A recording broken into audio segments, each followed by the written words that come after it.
आप सभी गुरुकुल में शिक्षा ग्रहण करते हैं, ये तो बहुत अच्छी बात है।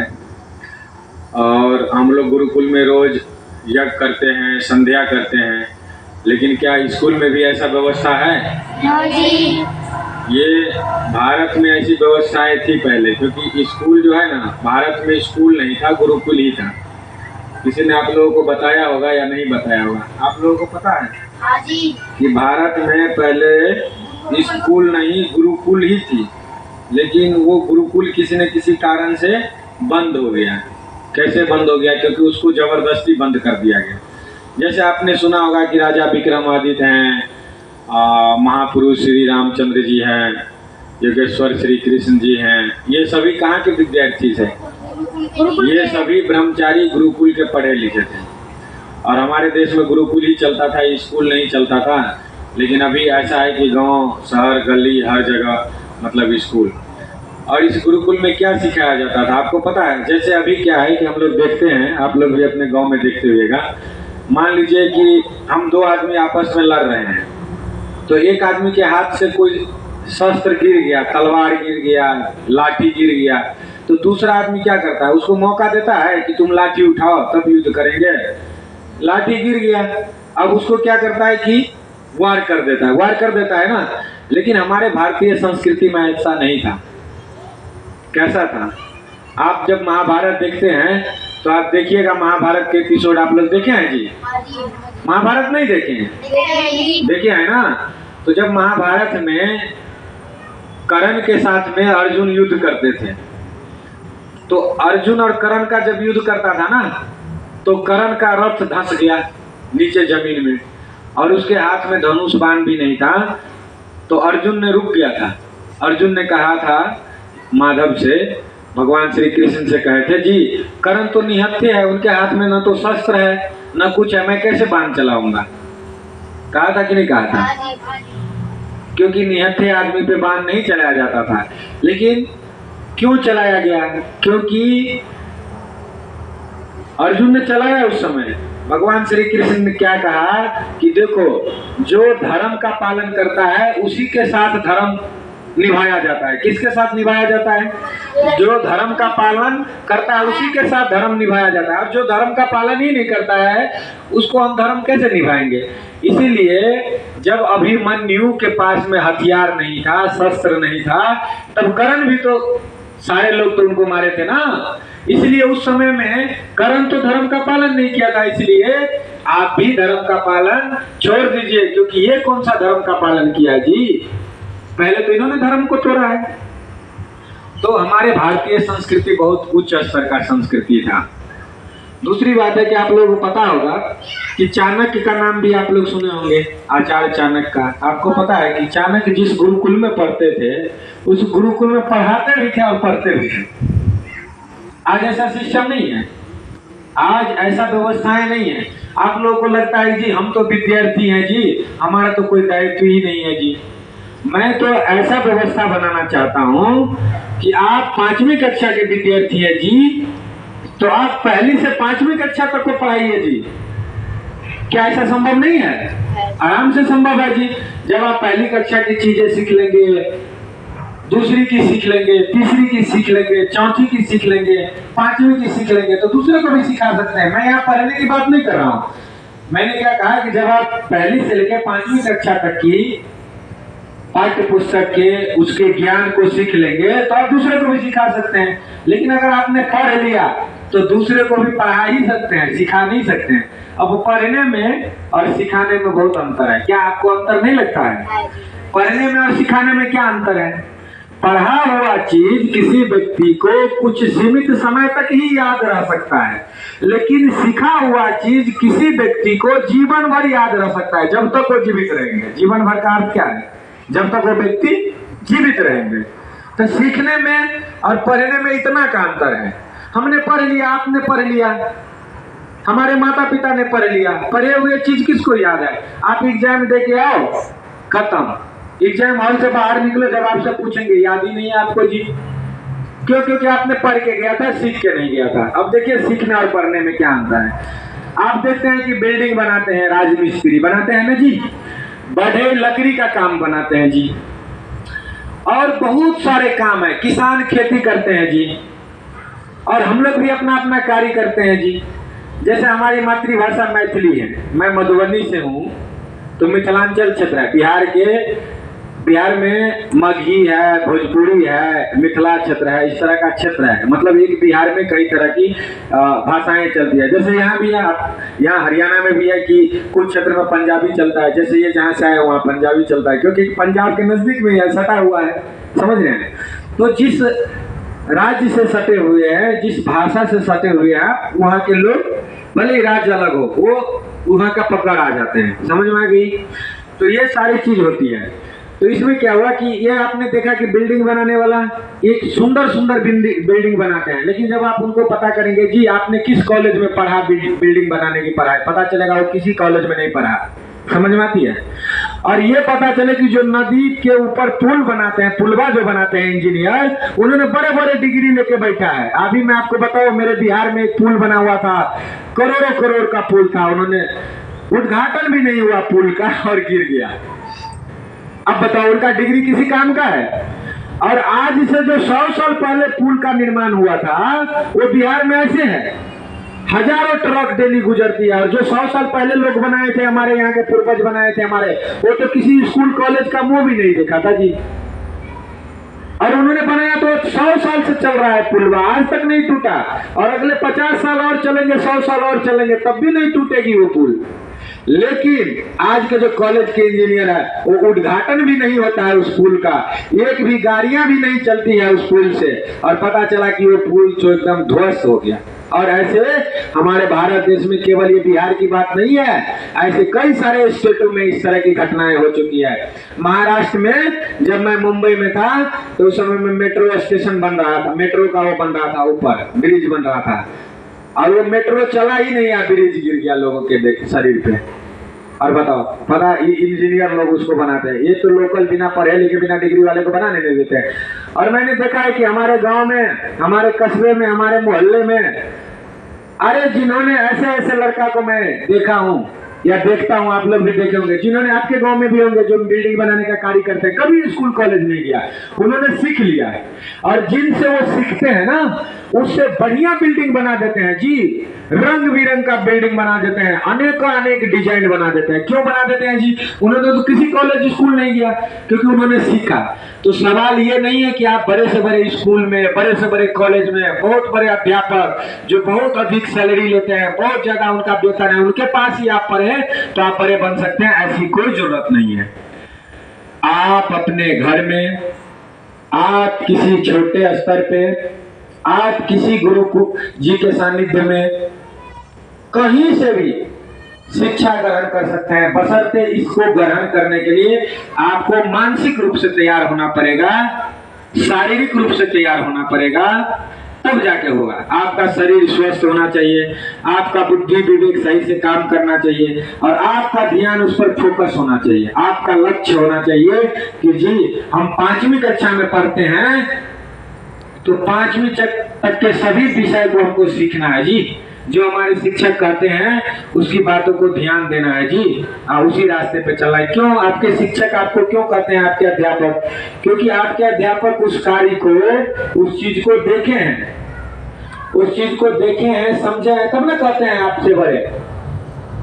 तो हम सब गुरुकुल में आप सब आए हैं, और देखिए गुरुकुल में कहीं भी कुछ भी सीखने के लिए, कुछ भी समझने के लिए, किसी भी लक्ष्य को प्राप्त करने के लिए त्याग करना पड़ता है। क्या करना पड़ता है? त्याग। सभी बोलिए, त्याग करना पड़ता है। त्याग करना पड़ता है। अब देखिए, मैं आपको पढ़ा रहा हूं, तो क्या मुझे त्याग नहीं करना पड़ रहा है? करना पड़ रहा है। क्या त्याग करना पड़ रहा है? मैं अपने घर से हजारों किलोमीटर दूर हूँ कि नहीं हूँ? मुझे भी तो इच्छा करती होगी कि भाई मैं भी अपने घर परिवार में रहूं, लेकिन मैं हजारों किलोमीटर दूर हूँ। क्यों हूँ? क्योंकि मैं शिक्षा बांट रहा हूँ। तो बिना त्याग का हम त्याग नहीं करेंगे और शिक्षा बांट लेंगे?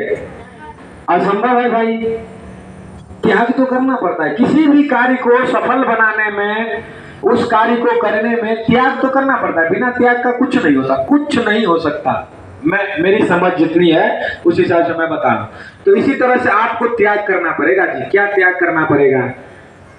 आपका मन ऐसा ना हो कि जी हम पढ़ते हैं, हमें घर पे आपका मन भटके, घर चले जाए, ये करे, हमको तो अच्छा है जी यहाँ गुरुकुल में 4 बजे ही उठना पड़ता है जी, यहाँ तो गुरुकुल में 9 बजे सोना पड़ता है जी, यहाँ तो हर कार्य समय से करना पड़ता है जी। ये अच्छा नहीं लगता है शुरू में, लेकिन जब हम अपने जीवन में हर कार्य हर चीज हम अपने बचपन से ही करना शुरू करेंगे ना, तो इससे यह स्पष्ट हो जाती है कि हम बड़े होकर के भी अपना कार्य समय पे करेंगे और सीमित समय में करेंगे और समय के बाद नहीं करेंगे। जैसे आपको कोई कार्य दिया गया आज और आप कर रहे हैं परसों, तो ये समय पे हुआ ही नहीं। तो आपको त्याग करना है जी। क्या विद्यार्थी को बहुत सारी चीजें त्याग करना होता है जी। उसको तो सुख नहीं चाहिए जी, सुख का अभिलाषा नहीं। जैसे अभी गर्मी है, अब आप बोलेंगे कि जी गुरुजी इतनी गर्मी है हम कैसे पढ़ेंगे जी। आपको गर्मी बर्दाश्त करना होगा, यही तो त्याग है जी, तपस्या है जी। जब तक तपस्या नहीं करेंगे, त्याग नहीं करेंगे, तब तक ज्ञान ऐसे अर्जित नहीं किया जा सकता है। और ज्ञान ही नहीं, धन भी नहीं अर्जित किया जा सकता है, स्वास्थ्य भी नहीं अर्जित किया जा सकता है, विद्या भी नहीं, कुछ नहीं, बिना परिश्रम के कुछ नहीं, और बिना परिश्रम और बिना त्याग के।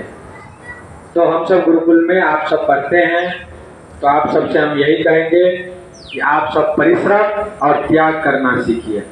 जब तक आप परिश्रम नहीं करेंगे, जब तक आप त्याग नहीं करेंगे, किस चीज का त्याग करना है आपको? आप देखते हैं कि गांव में स्कूल जाने वाले बच्चे तो जी बाजार के, मार्केट के अनेक तरह के भुजिया चिप्स खाते हैं, लेकिन हम तो गुरुकुल वाले नहीं खाते हैं जी। खाते हैं? गांव में जो स्कूल में पढ़ने वाले बच्चे जी सुबह सुबह उठते हैं तो मैं देखता हूँ कि वो चाय मांगते हैं माता पिता से। मांगते हैं कि नहीं मांगते हैं जी? हम सभी अवगत हैं इस बात से, ऐसी बात तो नहीं है। लेकिन क्या हम गुरुकुल में चाय मांगते हैं? वो 8 बजे उठते हैं, चाय मांगते हैं। हम गुरुकुल में 8 बजे में प्रातराश करके अध्ययन करने के लिए बैठ जाते हैं 8:30 बजे। है कि नहीं? उसमें और मेरे मंत्र है कि नहीं? ठीक है।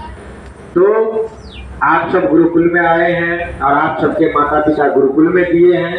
आप सब बहुत भाग्यशाली हैं कि आपको गुरुकुल व्यवस्था में पढ़ने को, सीखने को, समझने को, रहने को मिल रहा है। तो क्या जो कुछ भी सिखाया जाए उसे ईमानदारी से सीखा जाए और गुरुजनों की बातों को ध्यान से सुना जाए, समझा जाए। अगर आपको किसी तरह की कोई बातें समझ में नहीं आती है तो आप एक बार नहीं 100 बार उस चीज को पूछ सकते हैं। क्या पूछना मना है?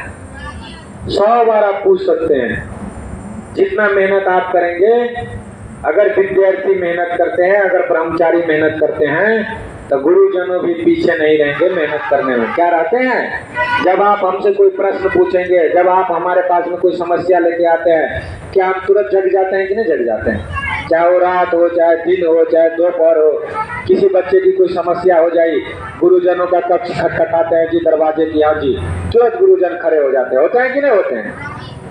तो इसी तरह से बच्चों को भी होना चाहिए कि जब गुरुजन आए कुछ बोल दे तो उसका पूरा पालन करना चाहिए। करना चाहिए कि नहीं करना चाहिए? तो देखिए आचार्य चाणक्य जी बचपन में ही जिस गुरुकुल में पढ़ते थे, उस गुरुकुल में वहां तक के विद्यार्थी को पढ़ाते थे और वो इतने बड़े अर्थशास्त्री हुए, इतने बड़े विद्वान हुए कि मत पूछिए। वो एक साधारण से बच्चे को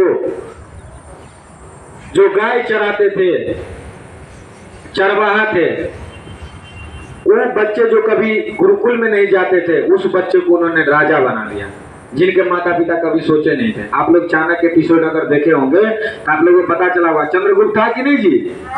चंद्रगुप्त एकदम साधारण से बालक थे, एकदम गरीब परिवार के माता पिता के थे, उनके पास में घर नहीं था जी, कोई व्यवस्थाएं नहीं थी। लेकिन एक चाणक्य ने, तो देखिए हम भी आपको बनाने के लिए तत्पर हैं, तैयार हैं, त्याग हैं, और हम भी त्याग करते हैं। देखिए मेरे यहाँ 8 तारीख को विवाह है, घर में परिवार में भतीजी का विवाह है, लेकिन हम भी त्याग कर रहे हैं। शिक्षक हैं, अध्यापक है, फिर भी त्याग कर रहे हैं। 18 तारीख को विवाह है, तो क्या मुझे नहीं जाना चाहिए 18 तारीख को अपने घर? जाना चाहिए 18 तारीख को अपने घर, लेकिन मैं नहीं गया हूँ। क्यों नहीं गया हूँ? क्योंकि हमारे गुरुकुल के जो बच्चे हैं उसके पास कौन रहेंगे, उसको कौन सिखाएंगे, कौन गणित पढ़ाएंगे? है ना जी। अगर मैं 10 दिन के लिए चला जाता हूँ अपने घर, तो 10 दिन तक तो आपकी पढ़ाई छूट जाएगी जी। आप तो 10 दिन तक जितने सीखेंगे गणित में तो नहीं सीख पाएंगे, इसीलिए हमने अपना घर जाना छोड़ दिया। तो क्या मैंने त्याग नहीं किया? तो क्या आप लोगों को त्याग नहीं करना चाहिए? घर में कुछ है, जब तक गृह का त्याग नहीं करेंगे तब तक विद्या अर्जन नहीं कर सकते। विद्या तो अर्जन कर सकते हैं, कहीं भी गुरुकुल वाले भी करते हैं, सीखते हैं नौकरी के लिए, नौकर तो बन सकते हैं जी, लेकिन राष्ट्र निर्माता नहीं बन सकते। राष्ट्र निर्माता प्रत्येक व्यक्ति नहीं बन सकता है। क्या आज राष्ट्र में समस्याएं नहीं है? अनेक समस्याएं हैं जी। लोग बीमार हैं, लोग लाचार हैं, लोग बेसहारा है, लोग बेबस हैं, लोग परेशान हैं इस सिस्टम से। ये जो सिस्टम चल रहा है ना, वो हर तरह से लोगों का शोषण हो रहा है, लेकिन क्या है, लोग समझ नहीं रहे हैं, लोगों को आदत सी पड़ गई है। मैं आपको एक छोटी सी कहानी सुना करके बस यही, हम लोग गर्मी काफी है, अपनी बात को खत्म करेंगे, फिर हम लोग चलेंगे। देखिए, एक बहुत बड़े विद्वान थे, बहुत बड़े विद्वान। तो उनको ये पता था जी कि हमारा अगला जन्म क्या होगा। हमारे सनातन संस्कृति में पुनर्जन्म है, सुने हैं कि नहीं है? मतलब जब हम सब अच्छे कर्म करेंगे, जितने अच्छे कर्म करेंगे उतने अगला, जब हमारा इस शरीर को हम त्याग करेंगे तो आत्मा कभी मरती नहीं है। हम लोग, हमारे संस्कृति में ये है, सनातन संस्कृति में, तो हम जैसा कर्म करेंगे वैसा फल मिलेगा, अगले जन्म में वैसा जन्म मिलेगा। करोड़ों तरह के जीव है कि नहीं, चींटी से लेकर के, हाथी से लेके, और सबसे बड़े जानवर क्या आप लोग बोलते हैं उसमें जो पढ़ाया जाता है, डायनासोर है। इतने बड़े बड़े जानवर है, तरह तरह के योनि है, उसमें लोगों को भटकना पड़ता है जी। तो हम अच्छे काम करते हैं। तो एक पंडित जी थे, बहुत विद्वान व्यक्ति थे, उनको पता था जी कि अगला जन्म जो मेरा होने वाला है ना, वो किसी तरह का चूक हो चुका था उनसे, तो उनको ये पता था जी, वो बहुत ज्ञानी व्यक्ति थे, उनको पता था कि मेरा अगला जन्म शुगर में होने वाला है। शुगर आप समझते हैं क्या होता है? कचरे में रहता है। ये हंसने वाली बात नहीं, आप उनको भयंकर कचरा दे दीजिए, एकदम से नाली जहां पूरे शहर की गंदगी चलती है उसमें स्नान करते हैं। तो उन व्यक्ति को, विद्वान को पता था, उन्होंने अपने पुत्र को बता रखा, डायरी में लिखा दिया अपने पुत्र को कि देखो जी, जब हमारा निधन हो जाए ना, हमारा स्वर्गवास हो जाए ना, जब इस शरीर को जला देना, तो इसके बाद हमारा ये शरीर, इस शरीर से आत्माएं निकलती है और दूसरे शरीर में जाके धारण कर जाती है माँ के गर्भ में। माँ के गर्भ में ही तो उनको जीवात्मा आ जाती है ना जी। तो उन्होंने बोला कि जी, हमारे मृत्यु के बाद में, इतने दिन के बाद में, इसके यहाँ जो शुगर पालन करते हैं ना, उसके यहाँ हमारा जन्म होगा जी, और हमारा रंग रूप ऐसा होगा। तो आपने देखा होगा कि ब्लैक कलर का, काला कलर का शुगर होता है, लेकिन बहुत कम मात्रा में व्हाइट कलर का, उजला या ब्राउन कलर का भी मिलता है ना। तो उन्होंने बता दिया था कि हमारा उजला कलर होगा, तो आप वहां जाके इतने दिन के बाद में जो है ना, जब उस बच्चे को, छोटा सा बच्चा रहेगा ना, तो उसको आप गला दबा के हत्या कर देना, तो हमारा वो जन्म जो होगा ना शुगर का, उससे मोक्ष मिल जाएगी, प्राप्ति, क्योंकि एक जन्म मेरा कट जाएगा। तो उनके पुत्र ने क्या किया, अब लिख के दे दिया जी, काफी दिन हो गया था। तो उसके पुत्र को जब वो जिस तारीख को बताए थे कि हमारा जन्म होगा, उसके अगले दिन तुम जाकर के उसका उनसे शुगर पालन वाले से खरीद लेना और मेरा हत्या कर देना, और हमारा वो जन्म से हमको मोक्ष मिल जाएगा, फिर अगला जन्म हमारा अच्छा जन्म हो जाएगा।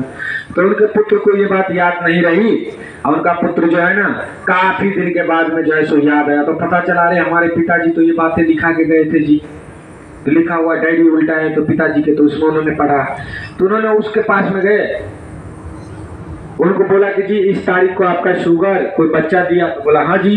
तो बच्चे तो बड़े हो गए थे, क्योंकि बच्चा का स्वाभाविक है जी, जब बच्चे जन्म लेते हैं तो बड़े होंगे, बड़े होते यंग होंगे, जवान होंगे, फिर बूढ़े होंगे, होते हैं ना, यही तो प्रकृति का नियम है, पेड़ पौधे जीव, हर जीवों का नियम है। तो बड़े हो चुके थे। तो बड़े हो चुके थे, तो उनको उनका पुत्र ने गया, उनको खरीद लिया। खरीदने के बाद में जो उनका पालन करता था उनको पैसा दे दिया जी, 1000-1500 जो भी जो था वो दे दिया। देने के बाद में जब उनको हत्या करने लगा ना, तो वो बोलते हैं कि ना जी, हमको तो अच्छा लगता है, आप मेरा हत्या मत करो। तो उनके पुत्र ने छोड़ दिया। क्यों उसको अच्छा लगता है? क्योंकि जब उन्होंने गंदगी में रहा है, कब से रहा है? बचपन से रहा है। तब बचपन से जब कोई व्यक्ति गंदगी में रह रहा है तो उसको स्वर्ग अच्छा लगेगा जी? लगेगा ही नहीं। क्योंकि अगर किसी व्यक्ति ने बचपन से मीठे के नाम पे चीनी ही खाया है, खुआ मेवा मिश्री खाया ही नहीं है, तो वो तो मीठा को चीनी को ही मीठा समझेंगे। समझ में आ रही है? क्योंकि बचपन से उनको आदत पड़ा है। तो हम बचपन से ऐसे आदत ना डालें कोई भी चीज है। तो ये होता है, क्या होता है ना, ये आदत सी बन जाती है जी। तो हमें तो आदत का त्याग करना है जी। तो ये जो सिस्टम चल रही है ना, दुखी है सब, लाचार है, हैरान है, परेशान है, तो हम गुरुकुल में क्यों पढ़ाते हैं आपको? मेरा तो यही लक्ष्य है जी कि हम जिस बच्चे को पढ़ाएं लिखाएं, वो बच्चे इस राष्ट्र के निर्माता बने। राष्ट्र के क्या बने? निर्माता बने। राष्ट्र के निर्माता कौन बनते हैं? जो राष्ट्र की अनेक समस्याओं को पलक झपकते ही खत्म कर देते हैं। आपने राजा विक्रमादित्य को जानते होंगे, विक्रमादित्य जी का नाम सुना है ना? हाँ जी। और उनकी कई सारी कहानियां हमने आपको सुनाया है ना? हाँ जी। कि उनके राज्य में कोई भी व्यक्ति दुखी लाचार नहीं होता था। मैं राजा विक्रमादित्य की एक कहानी सुनाने जा रहा हूँ, बहुत छोटी सी कहानी है। देखिए, राजा विक्रमादित्य, राजीव भाई बहुत प्रशंसा करते थे। राजीव भाई को कौन सब जानते हैं? भाई श्री राजीव दीक्षित जी को जानते हैं, नए वाले बच्चे नहीं जानते, हमारे पुराने बच्चे सभी जानते हैं। राजीव भाई को जानते हैं ना जी? आप लोग सुने भी है। राजीव भाई दीक्षित राजा विक्रमादित्य जी की बहुत प्रशंसा की है जी। और सही में राजा विक्रमादित्य जो बहुत महान राजा हुए हैं। उनके राज्य में जो है ना, स्वर्ण युग कहा जाता है। कौन सा युग कहा जाता है? स्वर्ण युग। स्वर्ण युग कहा जाता है। तो राजा विक्रमादित्य जी के राज्य में क्या हुआ? 2 माताएं और 1 बच्चे, 2 माताएं और एक बच्चे थे। अब बच्चे इतने छोटे थे जो न बोल सकते थे, न सुन सकते थे, न समझ सकते थे। क्योंकि भाई बच्चे तो बच्चे हैं, समझ में आ रही बात? तो छोटे बच्चे हैं जी, 2-3 महीना 4 महीना के बच्चे हैं, वो क्या समझेंगे किसी की बातें? आप बोलेंगे कि जी मेरे पास आ जाओ जी, आपका नाम क्या है बताएंगे? तो उनको तो पता नहीं है। 2 माताएं थी और 1 बच्चा था। तो उस बच्चे को तो ये पता ही नहीं था कि हमारी माता कौन है। तो एक माँ कह रही थी कि ये मेरा बेटा है, दूसरी माँ कह रही थी मेरा बेटा है। अब आप लोगों से पूछता हूं कि अगर आप लोग राजा विक्रमादित्य के जगह पे राजा होते या मैं राजा होता तो कैसे फैसला करता? क्योंकि एक माँ, 1 बच्चा और 2 माता छाती पीट रही है जी, मेरा बेटा है, मेरा बेटा है, मेरा बेटा है। राजा विक्रमादित्य के राज्य में जो मंत्री थे ना, वो मंत्री से आप आश्चर्यचकित हो गए। बोले जी ऐसा कैसे? दोनों एकदम रो रही है, छाती पीट रही है, पता ही नहीं चलता था उसके रोने से, उसके चाल ढाल से कि कौन ओरिजिनल माँ है और कौन डुप्लीकेट माँ है। इस बच्चे का पता चलेगा? डुप्लीकेट माँ, ओरिजिनल माँ, दोनों बराबर मात्रा में आंसू बहा रही थी, छाती पीट रही थी। तो भाई मंत्री को तो बात समझ में नहीं। मंत्री ने ये समस्या राजा साहब को बताया। राजा साहब बोले तो 1 सेकंड का काम है। कितने सेकंड का काम है? 1 सेकंड। देखिए राजा विक्रमादित्य कितने इंटेलिजेंट थे, कितने बुद्धिमान थे। उन्होंने मंत्री को बोला कि जी ये तो 1 सेकंड का काम है, बुलाओ उस माता को, दोनों माताओं को और बच्चे को लेके आओ। दोनों माता से पूछा गया। राजा विक्रमादित्य ने पूछा जी बताओ कि किसका बच्चा है? जिनका बच्चा है वही बोलेंगे, झूठ नहीं बोलेंगे, असत्य नहीं बोलेंगे। दोनों माताएं बोल पड़ी मेरा बेटा है, मेरा बेटा है। अब राजा विक्रमादित्य ने बोला कि जी हमको तो सेकंडों में काम करना है। मंत्री को बोला तलवार लेके आओ, इस बच्चे को 2 टुकड़ों में बराबर बराबर बांट दो, आधा उस माता को दे दो, आधा इस माता को दे दो। जो ओरिजिनल माता थी उन्होंने बोली कि ना जी ये मेरा बेटा नहीं है। राजा विक्रमादित्य समझ गया। क्या समझ गया? आपसे पूछना चाहता हूं, क्या आपके माता पिता आपके ऊपर में कोई विपत्ति आ जाए तो छोड़ सकता है? लेकिन अगर डुप्लीकेट पिता आ जाए, डुप्लीकेट माता आ जाए तो छोड़ सकता है कि नहीं छोड़ सकता है? क्योंकि उसको तो आप संतान नहीं है, उसको तो दुख दर्द नहीं है आपके प्रति जी। तो राजा विक्रमादित्य ने जब बच्चे को 2 टुकड़ों में बांटने लगा तो जो ओरिजिनल माँ थी उन्होंने राजा से हाथ जोड़ करके क्षमा मांग लिया कि जी मैं ये झूठ बोलती थी, ये मेरा बेटा नहीं है जी, ये उन्हीं का बेटा है, उन्हीं को दे दो, कम से कम जीवित तो रहे बच्चा, और दंड मुझे दे दो, लेकिन इस बच्चे को काटो मत। राजा विक्रमादित्य ने सेकंडों में फैसला दे दिया। लेकिन आप बताइए कि आज इसी फैसला को लेकर हम भारत सरकार के पास जाएं, बड़े से बड़े अदालत में जाएं, तो वो बच्चा भी बूढ़ा हो जाए, वो माता भी बूढ़ी होकर मर जाए, फिर भी हमारा फैसला नहीं आएगा, है कि नहीं है? हाँ जी। तो इस व्यवस्था में चलते हैं लोग, फिर भी इस व्यवस्था का कोई विरोध नहीं करते हैं। क्यों नहीं करते हैं?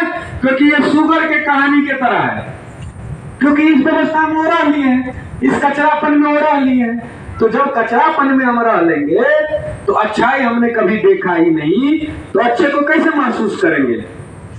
तो आपको राष्ट्र निर्माता बनना है। जैसे राजा विक्रमादित्य राष्ट्र निर्माता थे जी, चाणक्य राष्ट्र निर्माता थे जी, चाणक्य के वो जो क्या कौन थे जो राजा बने? चंद्रगुप्त मौर्य राष्ट्र निर्माता थे जी, वीर शिवाजी राष्ट्र निर्माता थे जी, महाराणा प्रताप राष्ट्र निर्माता थे जी।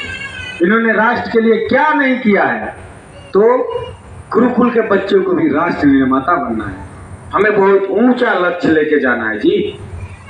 क्या ऐसा होना चाहिए कि नहीं होना चाहिए? बस तो आप लोग इतने ही बात को याद रखेंगे कि आप गुरुकुल के बच्चे हैं, आपसे बहुत आशा और विश्वास है, आपके माता पिता का, गुरुजनों का, इस राष्ट्र को, इस समाज का, समाज के लोगों का। क्यों? आप लोग जब घर जाते होंगे तो समाज के लोग भी सोचते हैं, आपके रिश्तेदार भी सोचते हैं कि ये बच्चे गुरुकुल में पढ़ते हैं। सोचते हैं कि नहीं सोचते हैं जी? जितना आपका मान सम्मान है, जिस दृष्टि से आपको देखा जाता है, क्या उसी दृष्टि से स्कूल वाले को भी देखा जाता है? तो आज भी आपका मान सम्मान ऊंचा है, इसीलिए आप अपने मान सम्मान को बरकरार रखिए। और आपका मान सम्मान कब बरकरार रहेगा? जब आप त्याग करेंगे, जब आप परिश्रम करेंगे। तो हम सब प्रतिज्ञा लेंगे कि त्याग भी करेंगे और परिश्रम भी करेंगे। इतने ही कहने के बाद हम अपनी बात को समाप्त करते हैं। अब राजकुमार को हम बोलेंगे कि अगर आप भजन सुना चाहते हैं तो एक भजन सुना दिया जाए और फिर हम शांति बात करेंगे।